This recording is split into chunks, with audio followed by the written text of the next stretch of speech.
আপনি একবার ভাবুন তো, স্বামী স্ত্রী জঙ্গলের মধ্যে সহবাস করতে যায় কি কারণে? কেনই বা তারা তাদের বাসা ছেড়ে জঙ্গলের মধ্যে সহবাস করতে যায়? আর জঙ্গলের মধ্যে কয়েকজন সেটা দেখে ভিডিও করে সোশ্যাল মিডিয়ায় আপলোড করে। আর এটা যখন তারা স্বামী স্ত্রী জানতে পারে তখন তারা দুজনেই আত্মহত্যা করে। কি এমন ঘটনা ছিল যে তারা স্বামী স্ত্রী জঙ্গলের মধ্যে সহবাস করতে যেত? এটা জানতে পুরো ভিডিওটি দেখতে থাকুন। আপনি যদি এই ধরনের মুভি এক্সপ্লেন দেখতে পছন্দ করেন তাহলে দয়া করে চ্যানেলটি সাবস্ক্রাইব করুন। মুভিটিতে আমরা দেখতে পাই দীনেশ নামের একটি ছেলে তার স্ত্রীকে নিয়ে জঙ্গলের একটি গ্রামে থাকতে আসে। দীনেশ সবার থেকে এটাই জানতে চায় যে এখানে কাছাকাছি নদীটা কোথায় আছে, কিন্তু দীনেশ এটা কাউকেই বুঝতে দেয় না যে কেন সে নদীর লোকেশন জানতে চায়। অবশেষে সে নদীটি খুঁজে পায় এবং সে মাঝরাতে একা নদীটি পার হয় এবং সেখানে একটি সুন্দর জায়গা তৈরি করে সেখানে রেখে আসে যাতে সে সেখানে সহবাস করতে পারে। কিন্তু আপনারা হয়তো ভাবছেন তার ঘরে তো বউ আছে, তাহলে সে কি সেখানে অন্য মেয়ের সাথে সহবাস করতে চায়? কিন্তু না, আপনার মনের ধারণা ভুল। পরের দিন আমরা দেখতে পাই রাতের বেলা তার বউ তিশাকে নিয়ে এমন ভাবে বের হয় যাতে কেউ বুঝতে না পারে। অতঃপর সে তার বউকে নিয়ে সেখানে চলে যায় এবং তারা মাঝরাতে রহস্যজনক ভাবে তারা দুজনেই গোসল করে। গোসলের পর তারা নদী থেকে উঠে তারা সহবাস করতে শুরু করে দেয়। লেও ঠেলাও। আর এটা শুধু একটি রাত নয়, তারা প্রতি রাতেই এরকম করতে শুরু করে দেয়। তারা প্রতি রাতে বাসা থেকে লুকিয়ে বের হয় এবং সেম কাজটি প্রতিনিয়ত করতে থাকে। কিন্তু হঠাৎ করেই একটি রাতে একটি বাস হেল্পার তাদেরকে দেখে ফেলে এবং তাদেরকে ফলো করতে থাকে এবং সে তাদের পিছে পিছে যেতে থাকে। ওখানে যে সে যেটা দেখতে পেল সেটা দেখার জন্য সে একদমই প্রস্তুত ছিল না, কেননা তারা দুজনেই প্রতিদিনের মতো আজকেও সহবাস করতে শুরু করে দেয় আর এটা সে দেখে ফেলে। আর এই কথাটি সে তার কয়েকজন বন্ধুকে বলে এবং তারা সিদ্ধান্ত নেয় তারা একসাথে সকলেই যাবে এবং সেটা মজা নেবে। প্ল্যান মতো যেই কথা সেই কাজ। প্রতিদিনের মতো তারা যখন রাতের বেলা আবারও যেতে শুরু করে, মহল্লার ছেলেরা তখন লুকিয়ে লুকিয়ে তাদের পিছে পিছে যেতে থাকে এবং সবাই তারা সেখানে পৌঁছে যায় এবং একটি ঝোপের আড়ে তারা লুকিয়ে পড়ে। আর সেখান থেকে তারা দীনেশ এবং তিশাকে দেখতে পাচ্ছে। তারা গোসল করতে নেমে যায়। হেল্পারটি বলে তাদের গোসল করতে 20-25 মিনিট সময় লাগবে। এরপর তারা পাথরের ওপাশে গিয়ে শো শুরু করবে। এরপর তারা আলোচনা করতে থাকে তারা কি পাগল নাকি যে মাঝরাতে নদীর মধ্যে গোসল করতেছে। তাদের মধ্যে একজন বলে ওঠে তাদেরকে আজকে শিক্ষা দেব। তারা বলে এখন না, তাদেরকে আগে খেলা শুরু করতে দাও না। এরপর তারা যখন গোসল করে উঠতে শুরু করে দেয় তারা বলতে থাকে এরপর তারা খেলা শুরু করবে। এরপর তারা বলে চলো তাহলে ওপাশে যাই, ওপাশে গেলে আমরা ভালোভাবে দেখতে পারবো। এরপর তারা ওপাশে গিয়ে ভালো একটি পজিশন দেখে তারা সেখানে লুকিয়ে পড়ে। এরপর তারা যখন খেলা শুরু করে তারা দেখতে থাকে এবং ড্রাইভার চাচার কাম পায় নাই, সে আবার ভিডিও করতে শুরু করে দেয়। তার ভিডিও করা দেখে আরেকজনের মাথা সেটা আসে, সেও আবার ভিডিও করতে শুরু করে দেয়। ভিডিও করতে যেয়ে সে আবার পিকচার তুলে এবং পিকচার তোলার সময় ফ্ল্যাশ জ্বলে ওঠে এবং ফ্ল্যাশের শব্দে সে তারা ডেট হয়ে যায়। এরপর তারা দ্রুত খেলা ছেড়ে পোশাক পরতে শুরু করে দেয় এবং তারা সেখানে দৌড়ে চলে আসে। তারা ছিল অনেক কয়েকজন, দীনেশের কোনো কথাই শুনে না। তারা দীনেশকে মারধর করতে শুরু করে দেয় এবং তার স্ত্রী কান্না করতে থাকে কিন্তু তাদের কোনো কথা শুনে না। দীনেশ কিছু বলতে চায় কিন্তু তাকে কোনো কিছুই বলতে দেওয়া হয় না। তারা সকলেই তাকে মারতে থাকে এবং একজন ভিডিও করতে থাকে। আপনারা ফেসবুকে কট খাওয়া ভিডিওগুলো যেমন দেখেন ঠিক তেমনটা। দীনেশ এটা বুঝতে পারে আর হাউমাউ করে কাঁদতে থাকে এবং তাদেরকে রিকোয়েস্ট করে যে তারা যেন ভিডিও না করে, আমরা স্বামী স্ত্রী, দয়া করে ভিডিও করবেন না। এভাবে হাউমাউ করে কাঁদতে থাকে এবং নিষেধ করে কিন্তু কেউ তার কথা শুনে না। তারা সকলেই মিলে তাদেরকে হেস্তনেস্ত করে এবং তাদেরকে ছেড়ে দেয় এবং বলে তোমাদেরকে যেন আর কোনোদিন এখানে না দেখি। অতঃপর তারা স্বামী স্ত্রী কান্না করতে করতে সেখান থেকে বাসা চলে যায়। তারা যাওয়ার সময় একজন ভিডিও করতেছে আর বলতেছে জঙ্গলে সেক্স করার সময় কর, এই ক্যাপশনটি দিয়ে ফেসবুকে আপলোড করলে সেই ভিউ হবে মামা। পাবলিক এমন ভিডিও পেলে সেই ধরনের শেয়ার করে মামা। অন্যদিকে দীনেশ এবং তিশা এমন অসহায়ভাবে যাইতেছে তা ভাষায় বলার মতো নয়। যাই হোক, তারা বাসায় দিয়ে স্বামী স্ত্রী হাউমাউ করে কান্না করতে শুরু করে দেয়। পরের দিন সকালবেলা সোশ্যাল মিডিয়ার জামানায় যা হওয়ার কথা ছিল তাই। তারা ওই ভিডিওটি বিভিন্ন হোয়াটসঅ্যাপ গ্রুপে আপলোড করে দিয়েছে এবং রাতারাতি ভিডিওটি ভাইরাল হয়ে যায়। ভিডিওটি দেখে তারা অনেকেই বলতে থাকে এর আর কোনো পর্ব নেই। এ প্রশ্নের উত্তরে তারা বলে এটা কি টিভি সিরিজ নাকি যে তোরা পর্ব খুঁজতেছিস? আর এতটুকু ভিডিও করতে করতেই তো তারা কাপড় পরে নিয়েছে। এরপর আরেকজন বলে ভিডিওটি আরেকটু এইচডি কোয়ালিটি করতে পারো নাই? আর ভিডিও করার সময় এত কাঁপাইছে কেন? দেখে মজা পাইতেছি না। হেল্পারটি বলে যেটা দেখতে পারছো সেটাই তো বেশি। ওই গ্রামে দীনেশের সাথে পেন্ডিং এর কাজ করা একজনের ফোনে সেটা চলে যায়। সে ভিডিওটা দেখে দীনেশকে কল করে। সে তাকে কিছু বলার আগেই দীনেশ বলে ওঠে আমি তোমাকেই কল করার জন্য ভাবছিলাম, আমার কিছু ভালো লাগছে না, আজকে খুব আমার ক্লান্ত লাগছে, আমি আজকে কাজে যেতে পারবো না। এটা বলে সে ফোনটা রেখে দেয়। এই ব্যাপারে তাকে কিভাবে সে জানাবে এটা সে ভাবতে করতে থাকে। এরপর আমরা দেখতে পাই দিনেশের বাসার নিচে ক্যারাম খেলতেছে এবং তার বাড়ির দিকে তাকিয়েছে এবং বলতে থাকে তারা কেন জানি আজকে এখনো বের হচ্ছে না। এরপর একজন সেখানে বলে উঠে তারা মনে হয় রুমের মধ্যে শো চালু করেছে। এটা বলে তারা অনেক হাসাহাসি করতে থাকে। আর রুমের মধ্যে আমরা দেখতে পাই তিশা অঝরে কান্না করতেছে আর দিনেশ নিরুপায় হয়ে তার পাশে বসে আছে। দিনেশ তাকে বারবার করে ডাকতে থাকে যে তুমি কাল থেকে কিচ্ছু খাওনি, ওঠো। এটা শুনে তিশা বলে আমি কিছু খেতে চাই না আর বাহিরেও যেতে চাই না। এটা শুনে দিনেশ বলে রান্না করা তো কিছু নেই, আচ্ছা ঠিক আছে আমি বাইরে থেকে কিছু খাবার নিয়ে আসি। খাবারের জন্য যখন দিনেশ হোটেলের কাছে যায় তখন হোটেলের মালিক তার দিকে অবাক দৃষ্টিতে তাকিয়ে থাকে। এতে দিনেশ বুঝে যায় যে তারাও এই ভিডিওটি দেখে ফেলেছে। এটা বোঝার পর দিনেশ আর ভয়ে কোনো কথা বলতে পারছে না, সে সেখান থেকে চলে যায়। সে এবার অন্য একটি হোটেলে যায় এবং সেখানকার লোকেরাও তার দিকে অবাক দৃষ্টিতে তাকিয়ে থাকে। এরপর দিনেশ যেখানে যায় সেখানেই সেম অবস্থা, সবাই তার দিকে তাকিয়ে থাকে। এরপর আমরা দেখতে পাই দিনেশ অনেক কষ্টে কিছু খাবার নিয়ে সেখানে বাড়িতে চলে আসে। সে নিজেকে এতটাই অসহায় মনে করতেছে যে সে হাঁটারও শক্তি পাইতেছে না। সে এতটাই কষ্ট পেয়েছে এটা আমরা বুঝতে পারি। সে রুমে ঢুকার আগে নীরবে একা একা কান্না করতে থাকে। যাই হোক, অনেকক্ষণ কান্না করার পর দিনেশ রুমের ভিতরে ঢুকে পড়ে এবং তাড়াতাড়ি করে দরজাটি লাগিয়ে দেয় যাতে লোক দেখতে না পায়। অতঃপর সে তার বউকে খাওয়ার জন্য ডাকতে থাকে, কিন্তু তিশার টেনশন এবং দুর্বলতার কারণে সেন্সলেস হয়ে যায়। সে তাকে অনেক ডাকাডাকি করার পরে ওঠে না। দিনেশ তাকে খাবার তুলে খাওয়ানোর জন্য অনেক চেষ্টা করে কিন্তু পারে না। সে তখন তার খাবারগুলো নিয়ে হাউমাউ করে কাঁদতে থাকে। দিনেশ তখন অসহায়ের মতো খাবারগুলো নাড়তে থাকে এবং কান্না করতে থাকে। অন্যদিকে দিনেশের বন্ধু প্রকাশ কোনো উপায় না পেয়ে মুম্বাইয়ের এক বন্ধু সঞ্জীবের কাছে ফোন দেয় যে দিনেশের একটু সমস্যা হয়েছে। এটা বলে সঞ্জীবকে তাড়াতাড়ি আসতে বলে। সঞ্জীব বলে কি হয়েছে? প্রকাশ বলে ফোনে বলা যাবে না এত সব, তুমি এখানে আসো। এবং সে দিনেশকেও ফোন করতে নিষেধ করে দেয়। পরের দিন যখন সঞ্জীব আসে প্রকাশের কাছ থেকে শুনে অনেক অবাক হয়ে যায় এবং থপ মেরে বসে থাকে এবং বলতে থাকে ওদের ভিডিওটি এই এলাকা জুড়ে ছড়িয়ে গেছে, এখন কি করা যাবে? আর তারা যদি এই এলাকায় থাকে অনেক বড় সমস্যা হয়ে যাবে। আমি লজ্জায় তাদেরকে কোনো কিছু বলতে পারছি না, তাই আমি তোমাকে ডেকেছি। এখন তুমি কি করবে করো। পাশ থেকে বাড়িওয়ালা আঙ্কেল বলে তারা এমন কাজ কেন করে? তারা কি মানসিক রোগী? এ কথা শোনার পর তারা চুপ করে থাকে। সঞ্জীব বলে কিছু বলছো না কেন? এরপর প্রকাশ বলে আমি যদি তাদের স্টোরি তোমাদের আগেই বলতাম তাহলে এরকম হতো না। অতঃপর সঞ্জীব তিশা এবং দিনেশের স্টোরি বলতে থাকে। এরপর সঞ্জীব জানায় দিনেশ আমার সাথেই ফিল্ম ইন্ডাস্ট্রিতে আমার সাথে টেকনিশিয়ানের কাজ করত। একে তো কাজ পাওয়া যায় না, অন্যদিকে প্রডিউসাররা টাকা মেরে দিত, তাই বলতে গেলে কোনো রকম ভাবে খেয়ে পড়ে দিন যাচ্ছিল।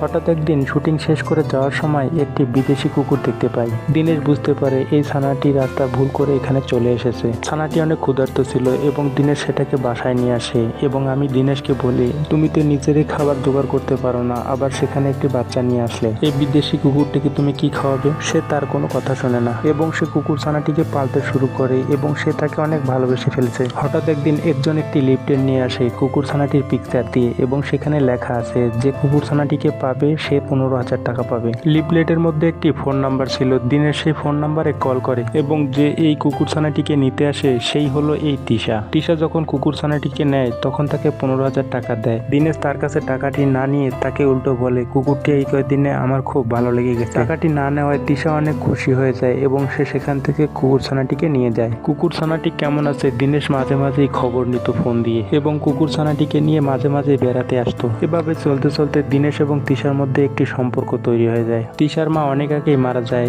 তিশার বাবা আরেকটি বিয়ে করে অনেক আগেই আমেরিকা চলে যায়। এরপর থেকে তিশা অনেক একা হয়ে যায়। আর এমন একটা সময় দিনেশকে পেয়ে তিশা অনেকটাই হ্যাপি হয় এবং দুজনেই একে অপরকে ভালোবেসে ফেলে। তিশার এমন ঘনিষ্ঠভাবে মেলামেশা করায় তিশার বাবা জানতে পেরে যায় এবং দ্রুত সে সেখানে চলে আসে। তিশার বাবা তিশাকে রাগান্বিত হয়ে বলতে থাকে এই ছেলে কোনোভাবে আমাদের সাথে যায় না। তিশার বাবা এটাও বলে আগামীকাল তোকে আমি আমেরিকায় নিয়ে যাব। আর তিশা অন্যদিকে চিন্তা করতে থাকে আমি দিনেশকে ছাড়া তো কোনোভাবেই থাকতে পারবো না। অনেক চিন্তা ভাবনার পর তিশা বাসা থেকে রাতের বেলা বের হয়ে চলে যায়। তিশা কুকুর ছানাটিকে কাঁদতে কাঁদতে বলতে থাকে কিছুদিন পর এসে তোকেও আমি নিয়ে যাব।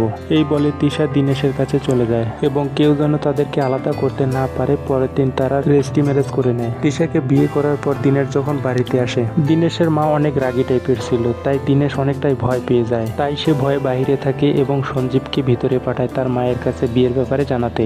সঞ্জীব যখনই বিয়ের কথাটা জানায় তখনই দিনেশের মা অনেকটাই রেগে যায়। দিনেশের মা জানায় এই পরিবারে কেবলমাত্র আমার সিদ্ধান্তই চলবে। সে কোথা থেকে এক খ্রিস্টান মেয়েকে বিয়ে করে নিয়ে আসবে আর সেটা আমি মেনে নেব? এটা আমি কিছুতেই মেনে নেব না। এরপর দিনেশের বাবা একটু মেনে নিতে চায় কিন্তু দিনেশের মায়ের জন্য সে আর মেনে নিতে পারে না। কি আর করার, সঞ্জীব এসে দিনেশকে এসব জানায়। অতঃপর সঞ্জীব তার নিজের বাড়িতে নিয়ে যেতে চায়। এরপর দীনেশ বলে, থাক দোষ, আমি কয়েকদিন হোটেলে যেয়ে থাকি, আমি পরে সব ঠিক করে নিব। এরপর দীনেশ একটি হোটেলে চলে যায়। অন্যদিকে তিশার বাবা বুঝতে পেরে যায় যে সে বাড়ি থেকে পালিয়ে গেছে। তার কিছুক্ষণ পরে তিশার মোবাইলে একটি SMS আসে। SMS-টির মধ্যে তিশা দেখতে পায় তার যে পালিত কুকুরটি ছিল সেটাকে মেরে একটি ফটো পাঠিয়ে দিয়েছে এবং তাকে বলেছে, তুমি যদি ফিরে আসো তাহলে তোমাকেও এভাবে মেরে ফেলবো। এটি দেখার পর তিশা হাউমাউ করে কাঁদতে থাকে।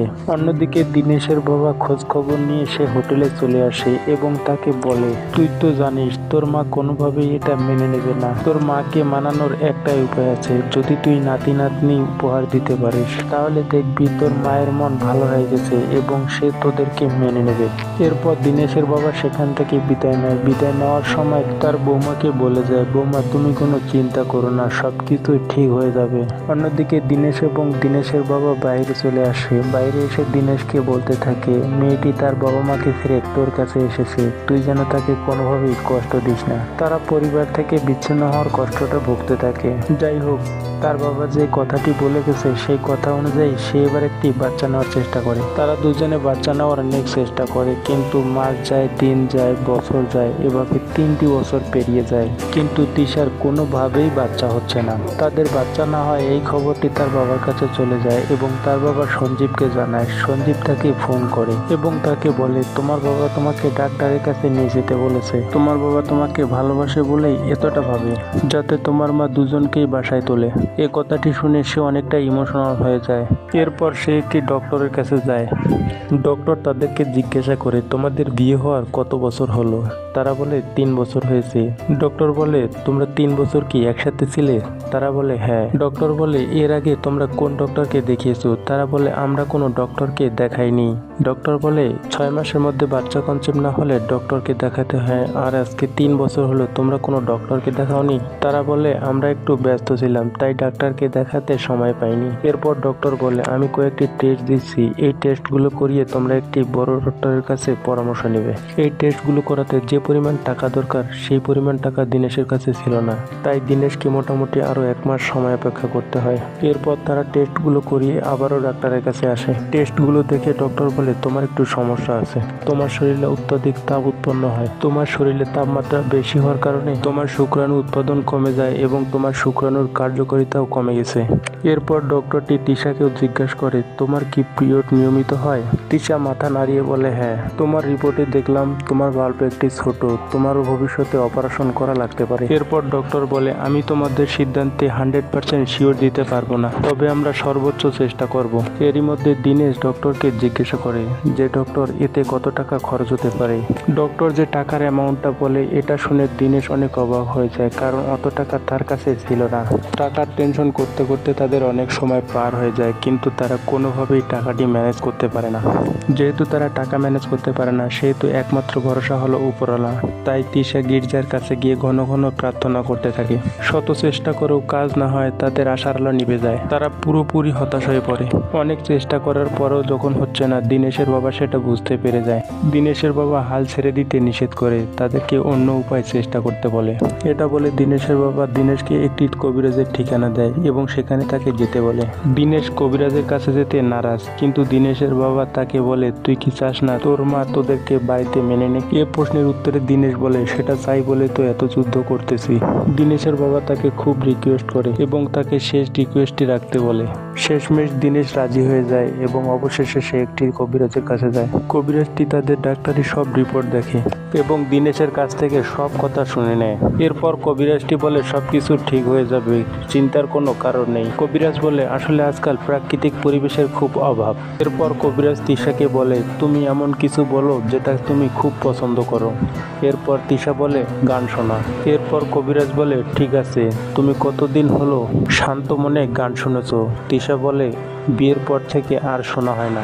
এরপর কবিরাজ বলে, আমাদের নিয়মিত কোনো না কোনোভাবে খুশি অনুভব করা দরকার, আর এটাকে বিজ্ঞানের ভাষায় বলে হ্যাপি হরমোন রিলিজ। যদিও বা এটা তোমাদের সমস্যার সাথে সরাসরি সম্পৃক্ত নয়, তবুও এগুলো কোনো না কোনোভাবে তোমার শরীরে প্রভাব ফেলে। এরপর কবিরাজ বলে, আমি তোমাদেরকে কিছু খোলামেলা কথা বলতে চাই, তোমরা কিন্তু লজ্জা পেও না। প্রাকৃতিক পরিবেশ থেকে দূরে থাকা, পারিবারিক টেনশন, শরীরের অতিরিক্ত তাপমাত্রা, লম্বা সময় ধরে খুশি অনুভব না করা, এগুলো অনেক জিনিস থেকেই তোমাদের বাচ্চা কনসেপ্ট করা থেকে বিরত রেখেছে। যদিও আজকাল বিজ্ঞান এসব কথা বিশ্বাস করে না, কিন্তু প্রাকৃতিক শক্তি বলেও যে কিছু আছে এটা চিরন্তন সত্য। তাই তোমার শরীরের তাপমাত্রা শহরের এসি এবং বরফের থেকেই কমবে না, এটা মনের সাথে সম্পৃক্ত। তাই তোমাদের মনকে খুব শক্ত করতে হবে। তাই এর থেকে উত্তম উপায় হবে আধা ঘন্টা মধ্যরাতে প্রভাবিত নদীতে ডুবে থাকা, এরপর সেখান থেকে উঠে কয়েক মিনিটের মধ্যে সঙ্গমে লিপ্ত হওয়া।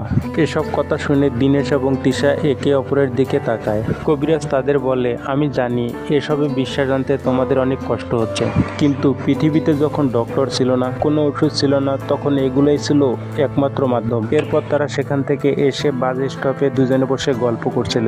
তিশা বলছে, আসলে এগুলোতে কি কোনো কাজ হবে? দীনেশ একটা কষ্টের হাসি দিয়ে বলে, আমাদের এটা করা ছাড়া আর কি বা উপায় আছে। এটা বলে দীনেশ যখন কান্না করতে থাকে, তখন তিশা তার কান্না দেখে সেও কান্না করে ফেলে। পরের দিন দীনেশ সঞ্জীবকে সব খুলে বলে এবং সঞ্জীবকে এমন একটি জায়গা দিতে বলে সেখানে নদী আছে। এরপর সঞ্জীব জানায়, প্রকাশ নামের একটি ছেলে আমার সাথে কাজ করতো, তার বাড়ির পাশে একটি নদী আছে। এটা শুনে দীনেশ বলে, তাহলে তাকে তুমি ফোন করো। এরপর সঞ্জীব প্রকাশকে ফোন করে এবং প্রকাশ তাদেরকে যেতে বলে। সঞ্জীব ফোন করতে দীনেশ বলে, ভাই ওকে যেন কবিরাজের কথা বলো না। সঞ্জীব বলে, প্রকাশকে এগুলো বললে আরো ভালো হতো, সে তোকে সেফলি সব ব্যবস্থা করে দিতে পারতো। দীনেশ বলে, না ভাই, তিশা যদি এগুলো জানতে পারে তাহলে সে অনেক মন খারাপ করবে। এরপর আপনারা তো বুঝতেই পারছেন, প্রকাশ দীনেশকে থাকার ব্যবস্থা এবং কাজের ব্যবস্থা করে দিয়েছিল। এরপরে দীনেশ এবং তিশা সেই গ্রামের বাড়িতে যায়। এরপরে যা ঘটার তা তো ঘটেই গেল। এতক্ষণ আপনারা দেখছিলেন সঞ্জীব দীনেশ এবং তিশাকে নিয়ে গল্প করছিল। সঞ্জীব জানায় তারা এভাবেই চেষ্টা করছিল যেন তারা একটি বাচ্চা জন্ম দিতে পারে এবং তার মা তাদেরকে যেন মেনে নেয় এবং তারা যেন তাদের পরিবারের সাথে সারা জীবন সুখে থাকতে পারে। এরপর আমরা দেখতে পাই প্রকাশ বাস স্ট্যান্ডের সব লোকদের একত্রে করে সব গল্পগুলো বলতেছিল এবং সেই কথাগুলো শুনে অনেকের চোখে পানি চলে আসে। প্রকাশ বলে, তোমরা ওদের কতটা ক্ষতি করেছো তোমরা সেটা নিজেই জানো না। একজন কান্না কান্না কণ্ঠে বলে, ভাই আমরা তো কোনো কিছুই জানতাম না। এরপর প্রকাশ বলে, এটাই তো এই জেনারেশনের একটা বড় সমস্যা, যা দেখে তাই ভিডিও করে সোশ্যাল মিডিয়া আপলোড করে দেয়।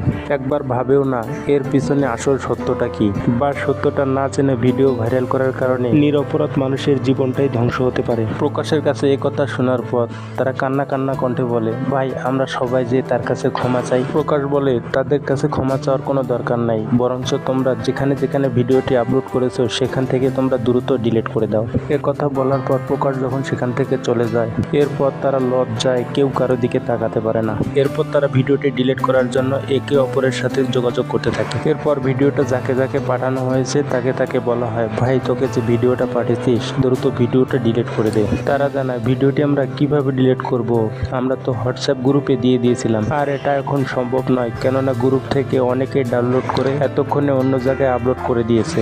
এরপর তারা ভিডিওটি যেখানে যেখানে পাঠিয়েছিল সেখানে সেখানে ফোন করে, কিন্তু সেখানে ফোন করে কোনো লাভ হয় না। এরপর তারা উপায় না পেয়ে তারা দীনেশের বাসা চলে আসে। বাসায় যেয়ে তারা রুমের মধ্যে তালাবদ্ধ পায় এবং ফোনটিও সুইচ অফ পায়। তারা ভয়ে কাঁপতে থাকে। তখনই সিনটি জঙ্গলের দিকে দেখা যায়। জঙ্গলের দিকে দীনেশ এবং তিশা একসাথে হাঁটতেছিল। দেখতে পাওয়া যায় তারা নদীটির মধ্যে তারা দুজনে একসাথে ডুবে মরতেছিল। পরের দিন আমরা দেখতে পাই প্রকাশের ফোনে একটি কল আসে। প্রকাশ ফোনের মধ্যে কি যেন একটা শুনতে পায় এবং সে অনেক ভয় পেয়ে যায় এবং সে সেখানে দ্রুত ছুটে যায়। প্রকাশ সেখানে যে যেটা দেখতে পেল সেটা দেখার জন্য প্রকাশ একদমই প্রস্তুত ছিল না, কারণ দীনেশ এবং তিশা লোকলজ্জার ভয়ে আত্মহত্যা করে। এরপর দীনেশ এবং সঞ্জীব সেখানে খুবই কান্নাকাটি করে। মুভি এক্সপ্লেনটি সমাপ্ত করার পূর্বে কিছু কথা বলতে চাই। আমাদের সমাজে অনেক সমস্যা হয়ে থাকে এবং সেগুলো আমরা ভিডিও ধারণ করে থাকি, আর সেই ভিডিওগুলো সত্য মিথ্যা যাচাই না করে আমরা আপলোড করে থাকি, আর সেটা শুধরানোর কোনো সময় থাকে না। অতএব যা করব বুঝে শুনে করব। শেষ করছি আজকের ভিডিও। ভালো লাগলে চ্যানেলটি সাবস্ক্রাইব করে পাশেই থাকুন। ভালো থাকুন, সুস্থ থাকুন। ধন্যবাদ।